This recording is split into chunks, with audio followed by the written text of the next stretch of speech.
Ciao, sono Alice e oggi parliamo di drammi coreani. Oggi parliamo di un dramma coreano del 2023 che si intitola My Perfect Stranger, il mio perfetto sconosciuto. Allora, drama, mystery, thriller con un pizzichino proprio minuscolo di romance che si compone di 16 puntate e devo dire è fatto bene. Allora, la trama, partiamo. Il protagonista maschile è un anchorman, quindi un annunciatore, uno di quelli che dà le notizie, tipo annunciatore del telegiornale della sera, che un giorno trova una macchina del tempo fatta proprio a forma di automobile. E siccome lo scopo della sua vita è ritirarsi in fretta per poi godersi, diciamo, la pensione in maniera anticipata, per curiosità va a vedere cosa ne sarà di lui di lì a pochi anni e scopre che muore assassinato. E l'assassino è lo stesso che ha ucciso delle persone in una cittadina sperduta della provincia 34 anni prima, nel 1987. Quindi cosa fa? Cerca di comincia a fare avanti e indietro nel tempo per cercare di smascherare l'assassino e quindi di conseguenza nel futuro salvarsi la vita. Per questi omicidi è stata incarcerata una persona che però poi appunto lui con questi suoi avanti e indietro scopre non essere l'effettivo colpevole perché lui muore dopo che questa persona si suicida in carcere, quindi dici c'è un problema di consecutio temporum proprio, se questo qua muore e io poi vengo ucciso vuol dire che il vero colpevole non è mai stato trovato.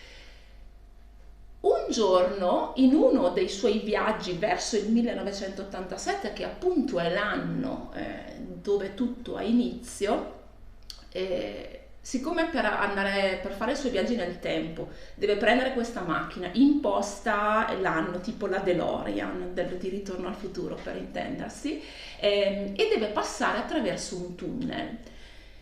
Nel passare attraverso questo tunnel incontra, cioè tipo investe, ma già nel momento in cui sta facendo il passaggio del tempo, una ragazza che è la protagonista femminile. Questa ragazza è una editor di una scrittrice molto famosa, scrittrice che ovviamente davanti alle telecamere sembra la persona più affabile del mondo, ma nel privato è una stronza con la patente. Questa scrittrice ha pubblicato un primo libro che ha avuto enorme successo quando lei era una ragazza di 19 anni e poi ha pubblicato altri libri che non hanno scosso la critica tanto quanto il primo romanzo, però comunque le hanno garantito la popolarità continua.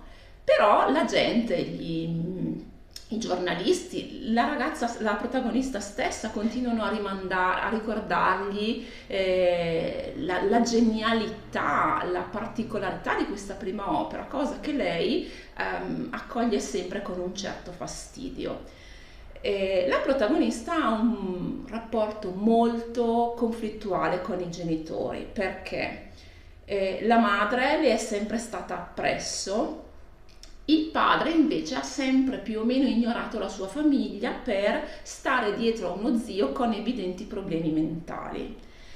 E un giorno, dopo appunto un appuntamento di lavoro, dopo che la madre l'ha chiamata per tornare a casa perché è il compleanno del padre e lei l'ha trattata malissimo perché tanto il padre è sempre in giro o appresso allo zio o a ubriacarsi e della famiglia non si è mai interessato, per senso di colpa torna a casa e non la trova finché non riceve una telefonata e le dicono che sua madre si è suicidata. Però cosa succede? Quando lei va sulla scena, dopo, in preda ovviamente a sensi di colpa, dopo aver affrontato il padre che ovviamente nel frangente del ritrovamento del corpo della madre era in giro di nuovo a ubriacarsi, lei va sul luogo dove è avvenuto il suicidio e trova una scatola di fiammiferi molto particolare con dentro un messaggio che dice le donne che leggono sono pericolose. e se lo mette in tasca senza pensare molto, finché appunto nel rientrare verso casa viene trascinata nel 1987 dalla macchina del tempo con a bordo il protagonista che sta tornando appunto in quell'anno per continuare le sue indagini.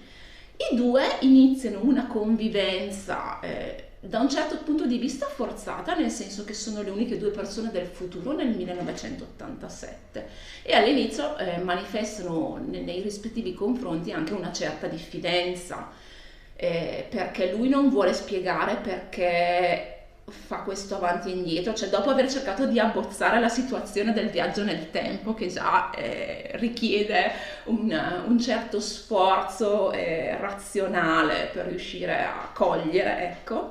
Però ecco, non spiega il motivo per cui fa avanti e indietro, ovvero quello di cercare di prevenire il suo omicidio nel futuro. E allo stesso tempo anche lei non spiega che si sente in colpa nei confronti della madre, che la madre è morta suicida e prende questa occasione in realtà, siccome il 1987 è l'anno in cui i suoi genitori si sono conosciuti, prende questa occasione per cercare di prevenire l'incontro dei suoi genitori, perché ha visto che è stato un matrimonio assolutamente infelice, in cui la madre si è sempre sacrificata per prima un padre che non l'ha mai valorizzata e poi per una figlia che le ha rinfacciato, l'ha colpevolizzata appunto per questa vita familiare così povera e affettivamente povera. E qua lei incontra i suoi genitori e scopre delle persone completamente diverse.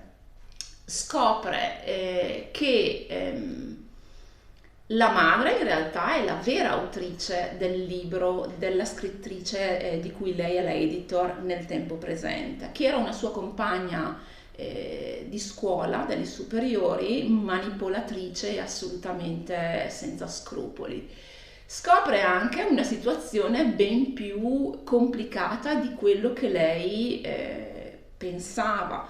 E i due protagonisti pian piano uniscono le forze perché si scopre che questa scatola di fiammiferi di una tea house del paese è in realtà quasi un fil rouge che si trova sempre sulla scena del delitto e quindi i due devono devono unire le forze per riuscire a trovare il colpevole che sta terrorizzando un po' la cittadina e non solo. Fino ad arrivare appunto all'epilogo e al ritorno nel tempo presente. Non vi svelo chi è il colpevole perché ve lo lascio come suspense. Nonostante io sia un amante degli spoiler, questa storia è costruita molto bene. Molto molto bene. Io personalmente quando è stata svelata l'identità dell'assassino, da cui mi sono trattenuta dal leggere qualsiasi indizio a riguardo, perché appunto volevo godermeli, sono rimasta sinceramente un po' delusa.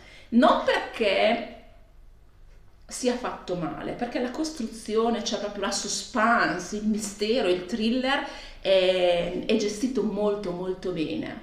È che mi è sembrata una cosa un po' poco spiegata, perché l'assassino viene trovato, viene data una spiegazione che ci può anche stare del perché ha fatto quello che ha fatto, ma è poco fondata nello sviluppo degli eventi, sembra più un elemento shock che una costruzione vera e propria della motivazione, della psicologia del personaggio, ecco. Però, ripeto, il dramma è fatto veramente bene. Mi sono piaciuti tutti i personaggi perché anche la scrittrice stronza, che da giovane è assolutamente insopportabile, ha comunque un background di quelli veramente infelici, perché lei è in una famiglia con una madre medico e un fratello psicopatico che abusa di lei. E lei cerca di stare a galla come può. Lo fa in una maniera assolutamente discutibile perché cerca di manipolare la gente, di ottenere quello che vuole, facendo leva sui punti deboli degli altri. Però è anche vero che parte proprio da una situazione familiare malata in cui oltretutto la madre mette la testa sotto la sabbia di fronte agli abusi del figlio maschio. Il padre non esiste proprio sulla scena ed era, da quanto dice poi questa scrittrice da giovane, un altro di quelli violenti che abusava della famiglia, della madre, quindi voglio dire il figlio sta seguendo le orme. Il padre della protagonista verso cui lei nutre questo astio davvero profondo, si rivela una persona assolutamente diversa, che è stata bistrattata in ogni modo dalla vita. Mi è piaciuto molto anche la contestualizzazione storica degli eventi del 1987, perché molto di quello che succede è inquadrato nelle proteste studentesche che ci sono state in quell'anno prima delle elezioni presidenziali, che hanno portato a numerosi scontri con la polizia e, se non mi ricordo male, anche alla morte di qualche studente. Questo contesto storico è gestito in maniera davvero molto intelligente, perché non è messo solo come cornice e lasciato lì in disparte, in secondo piano, ma è utilizzato come catalizzatore di tanti eventi, di tante scelte che sono poi inquadrate nella storia stessa dei personaggi, e quindi contribuisce ad arricchire la qualità della narrazione. È fatto veramente bene. Ripeto, io ho cercato di trattenermi il più possibile dal leggere gli spoiler, perché volevo riuscire a capire se avrei individuato il colpevole. Non l'ho individuato, la cosa mi rode anche parecchio, sono sincera, da una parte. Dall'altra però dico sì, ok, è questa persona il colpevole, però non c'è fra virgolette il motivo, non c'è occasione di sospettare di questa persona. E quindi secondo me questo poteva essere forse gestito in maniera un pochino più astuta.